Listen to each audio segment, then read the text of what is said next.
Welcome to the Unaffiliated Creatives Podcast, a show where independent artists can learn from other independent artists. My name is kaeveryday, and each week I will be speaking with some of the most creative minds in the indie music space, trying to figure out what they have learned while navigating through the music industry without the support of major record labels.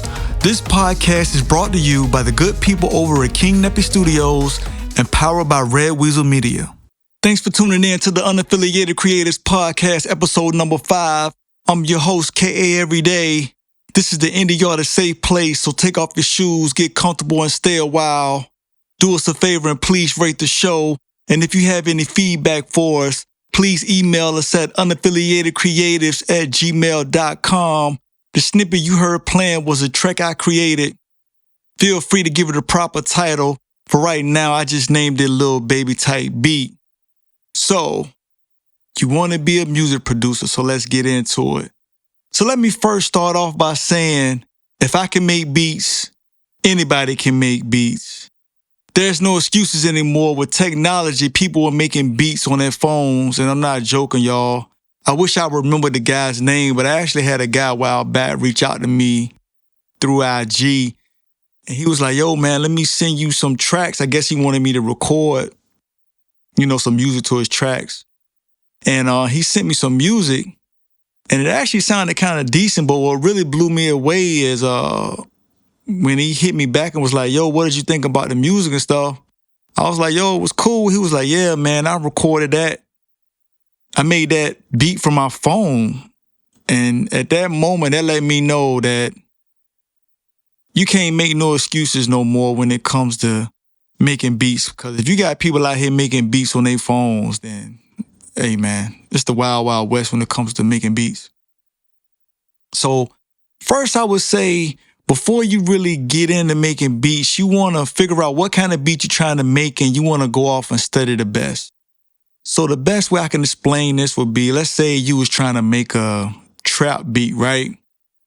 So what you want to do is, before you just start trying to make a trap beat, go and listen to some of the hottest songs or some of the hottest artists that rap over trap beats, and you're going to start hearing a lot of similarities. So, you might want to go off and listen to Lil Baby songs and some other people's songs that rap over trap beats. First thing you're going to notice is that a lot of trap beats have the same BPM. So the average BPM for a trap beat is around 140. BPM stands for beats per minute, in case you didn't know. All right, so once you figure out what BPM you want to use and stuff like that, there's going to be some other things you're going to realize that trap beats have in common. The way they do the hi-hats, the way the drums sound, stuff like that. A lot of the stuff is going to be the same. So once you get a basic understanding of what ingredients you need to cook up a trap beat, then go in there and go crazy. All right? So now that I kind of talked about BPMs and everything, so let's say you making a trap beat and you want to use BPM 140, because like I said, that's the average BPM for a trap beat. So now you got to do a little bit of math. So the way you can freak the BPMs is, so let's say you found a sound that sounded like a sample, right? Well, a lot of times these soul samples, especially when you're using loops and stuff, a lot of times the BPMs are slower. So what you would have to do is, it's just basic math. So you can divide 140 by 2, which is 70. So that'll still work, and it'll still sound on beat with 140 BPM. You just basically cut it in half. So if you found a soul sample that was 70 BPM, you can put that on your trap beat that's 140 BPM, and it's still gonna work. All right? So now that we're talking about, since I brought up, the samples and the slower BPMs for samples, I'm gonna give y'all a little trick to make your beat sound like a sample. So one thing you want to do is the sound that you're wanting to be the sound that's duplicating or replicating the sample. You want to do what I like to call the under the water trick, or you want to muffle the sound. So a lot of times what you want to do is you want to shuff off the highs, the high frequency, to make it sound kind of muffled. And then a lot of times you want to turn the volume of that sample down because most samples aren't really loud. You kind of want it to sound kind of low, right? So you lower the volume, you do the under the water trick, or you shove off the high frequency, and then you go and you find that old record sound that you know how it sound, that old, when your parents back in the day was playing them old records, that crackling sound. So you find that sound effect, put the crackling sound in the beat, take your soul sample sound, put it underwater, muffle it, whatever you want to call it, and there you go. I just gave y'all a little tip for how to make a soul sample type beat. All right, so another thing I wanted to talk about, guys, because I'm gonna be honest, man, this jank, it drives me crazy when I hear a lot of beats that you can tell that the person just threw a lot of sounds together, but they don't know anything about the scale and the keys and what sounds go together with other sounds. So before you get too deep into making beats, you need to understand the basics of the music keys or the scale. So I'm gonna give you an example. So my natural singing voice is a C sharp minor. C sharp minor. So my voice, if I was singing, is on a C sharp minor scale. So all the notes that make up the C sharp minor scale, that's a tongue twist, I'm sorry, I keep screwing it up. But the notes that make up that scale is C sharp, D sharp, E, F sharp, G sharp, A, and B. So if I was making a track for me and I wanted to make sure that I'm not singing off key, I would have to make sure that any element in the beat that I'm making has to be made up of any of those notes. If any other sounds or any of the other keys outside of the keys that I just named and I'm singing in C sharp minor, I could be technically singing in the right key, but it's going to sound like I'm off key because the other notes that aren't in the C sharp minor scale are going to clash with what I'm singing. So the same thing applies when you're making a beat. All of the keys need to be made up of that key scale, because if you start adding in other sounds that are off of that scale, the beat is going to sound off and it's just going to sound like all the notes and stuff clashing. So the best thing to do, the easiest thing to do, especially when you're using loops, a lot of these sites, they'll put what key that sound is in. So let's say you found some trap sounds, and it was in the key of E. So the easiest thing to do is you can sort it by BPM. So let's say if you was doing 140 BPM, so you would sort it by, you want to see all of the sounds that are in 140 BPM, and you only want to see the sounds that are in E, in the key of E.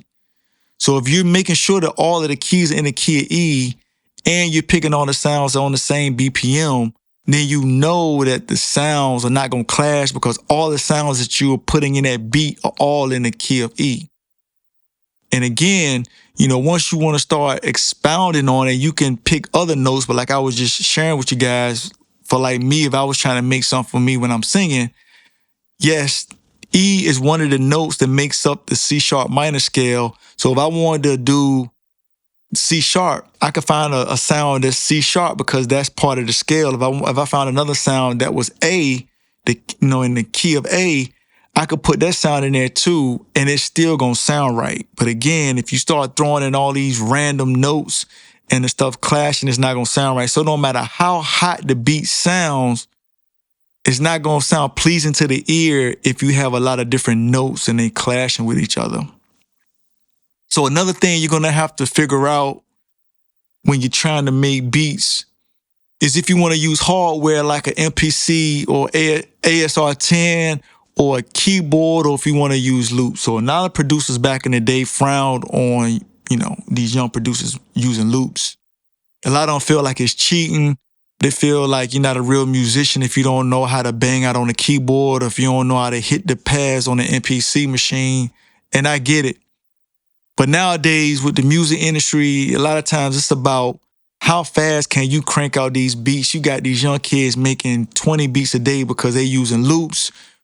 Or you want to be the guy that just want to romance this thing and you just want to just hold on to that MPC machine and you making a beat a day versus this kid making 20 beats a day. The kid is making 20 beats a day is going to win because he's going to kill you in short volume. So even if you have the hottest beat, your beat can actually sound better than the 20 beats. But again, the kid is making the 20 beats is going to beat you in the long run because they're going to kill you in the volume game. So at some point, you kind of got to adapt with the times. And don't get me wrong, I mean, if you could still make beats on the MPC machine and things like that, I mean, that's cool. But don't frown on these youngins that's making loops because, I know me personally, I could take a loop and I can do certain things to it to where, one, you won't even be able to tell it's a loop, or even if you do know it's a loop, it's still going to sound hot. So it don't really matter if it's a loop or if I played it on the keyboard. If it's hot, it's hot. All right. So now I want to kind of start getting into, the making the producer tags. That's like the new thing now that you're hearing all these different people, making all these tags.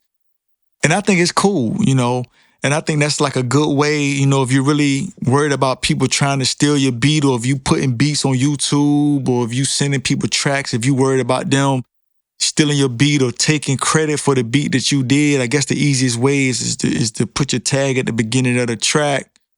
Just try to get creative with it. I mean, I know y'all hearing some of the hot tags that's out here, and I know it's easy to kind of try to duplicate, what somebody else has done, but try to see if you can come up with a way to kind of come up with your own, producer tag and make it your own.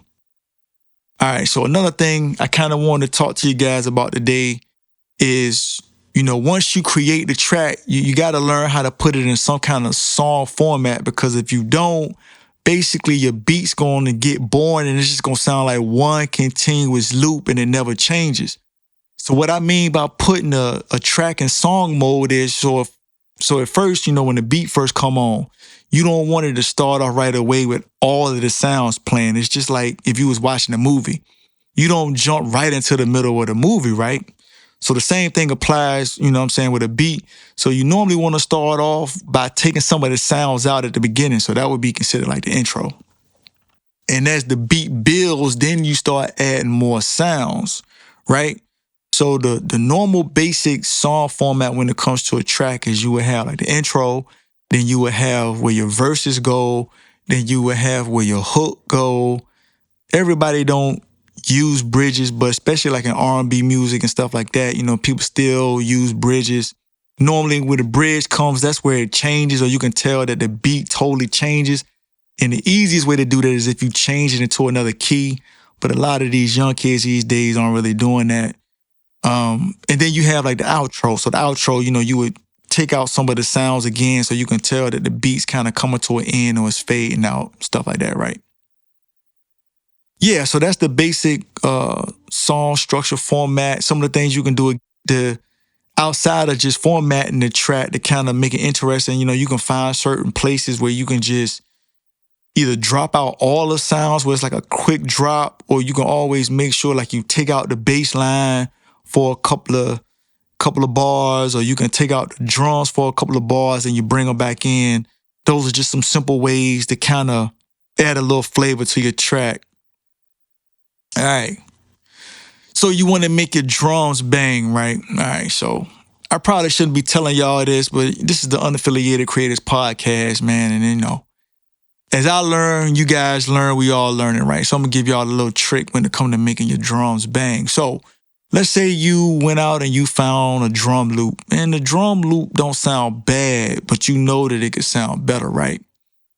So a quick way, well, it's not really that quick, and it's actually a little bit of work, but once you do it, you'll probably never want to go back to just using a regular drum loop. So what you do is you pull your drum loop on your timeline in your DAW.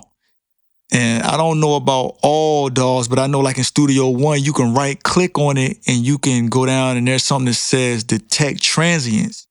And basically what detect transients does is every time it detects the first sound of that beat. How can I explain it? So let's say every time the drum hits in a track, it's going to put a line where the drum is, and it's going to put a line where all of the other sounds are too. But if you drag it and make the loop big, you'll see the wave size get big. You'll notice that all of the drum sounds have the same wave pattern. That's the easy way to kind of cheat. So once you visually see what the drum wave pattern looks like, it's going to be a line that dictates that this is the very beginning of that drum sound after you right click and hit detect transients. So then what you do is you go and you find Hit Boy, Wonder, and there's a couple other people that got some real good drums. It's just the 1 second, one hit drum sounds. So what you do is once you right click and hit detect transients, you basically copy and paste their, Hit Boy, Wonder, any of these other cats that's got some crazy sounding drums. You basically copy and paste their one shot drum sound everywhere where that drum loops, where the drum hits. And then, of course, you can leave the hi-hats and all the other stuff in there.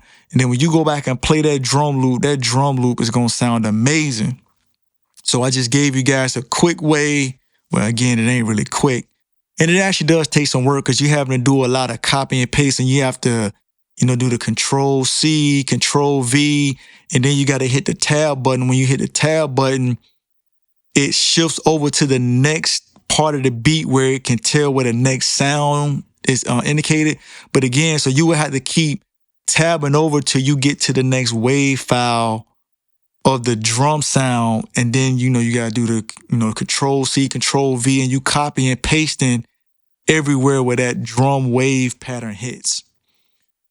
All right, so I'm going to give you guys another nugget because I'm pretty sure everybody's not doing this. So my homeboy had to put me on game when it come to this. So the way to get your mixes to sound better after you've made the beat, once you get into trying to mix your beat, and I don't know, everybody probably don't do this, but I make my own beats, and after I make the beat, I mix my own tracks and I master the tracks as well. So when you get to the point where you want to start mixing your beats, you want to get away from using the same headphones that you use when you were like recording the music and stuff like that. You want to get you a pair of mixing headphones. I know it sounds crazy, but there is a difference. So mixing headphones, they're open on the back side. So what it does is it allows the sound to come through and it escapes out the back. So it's like the closest to the natural sound that you're going to hear when you're mixing the track. I know this sounds crazy. And another thing that's good with the mixing headphones is it doesn't allow you to distort the beat. So you can keep turning the beat up as loud as you can. Well, with the ones I have anyway, I can turn the beat up as loud as I want to in my mixing headphones, and it won't allow you to distort the beat. But when you're using regular headphones, you can get to the point where the beat will get so loud where it'll start distorting. So if you guys don't learn anything from me today when it comes to making beats, trust me, you will thank me later when you get yourself a good set of mixing headphones. All right? Let me see what else we got here. Also, another thing I like to do after I mix the song, and this is a good habit, you want to listen to your mix in at least three different scenarios. And once you listen to the beat in at least three different scenarios, and it sounds good in all those different places, you pretty much know you got a good mix. So what do I mean by three different scenarios? So most people nowadays like to listen to stuff on their phones, right? So you want the mix to sound good on cell phones. Cell phones don't really have big speakers, right? So play it through your cell phone, play it through your computer speakers. If you got a pair of like Bose headphones or like Beats or something like that that can take bass, play it through some headphones like that and play it in your car. Good to play it in your car because your car speakers they do a good job normally of handling the bottom end or the bass. So if you do a mix and it sounds good on your phone, your computer speakers, and in the car, it's pretty much safe to say that you got a pretty good mix. All right. So we'll talk a little bit about mastering. So mastering is a little bit different than mixing. So mastering does not fix a bad mix, but you want to get a good mix first. Mastering basically boosts the levels of a mix. So you can mix the song as good as you possibly can, but you still won't get the overall volume and the loudness that you will from mastering it. So if you want your beats to sound louder and fuller, after you mix them, you're going to have to master them. So when you're ready to take your beats to the next level, I would say you might want to start getting them mastered. But again, it doesn't do you no good to get a beat mastered if the mix isn't good. All right. So last thing I'm gonna talk about today when it comes to making beats. So once you figured out, the best of the best in breed, you done figured out your BPMs, the scale, the key, the sounds. You done figured out, if you want to use loops, if you want to use machines, you done figured out how to mix, you done master and everything. What you gonna do with the beat? So nowadays, like I said, it's a volume game. So what a lot of people have been doing nowadays is they either going on YouTube and they uploading beats like every day, hundreds of beats, every so many weeks. They keeping this like a constant machine of just feeding the beats, feeding the algorithm with your beats. And at some point you hoping somebody gonna come across your beat, and they gonna want to jump on it, and that's cool. Or some other producers, they like to use websites like BeatStars, and I'm pretty sure there's others, but BeatStars is like one of the more popular ones. It's a website that allows you to sell your beats. You can set the price, and then they can actually download a free version of your beat, but that beat's gonna be all tagged up with BeatStar tag, or you might even be able to put your own tag in there too. But if they want to buy the beat with no tag in it, then you set however much you want to charge for the beat. But nowadays, it seems like the going rate for most beats is like $20, $25, man. These cats basically giving the beats away for free. So that's another reason why you kind of got to get in the volume game, because you ain't going to get rich by just selling a beat one time for $25.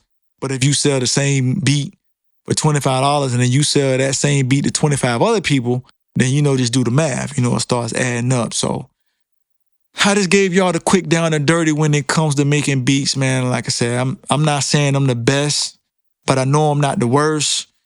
And as crazy as it sounds, I only really been seriously making beats for like a year now. And you heard how that beat sounded when the podcast first came on. So I done took it serious. I really dove in and really studied, the best in breed, and figured out, what these cats doing, what sounds they like to use, what rhythms and cadence and all that stuff.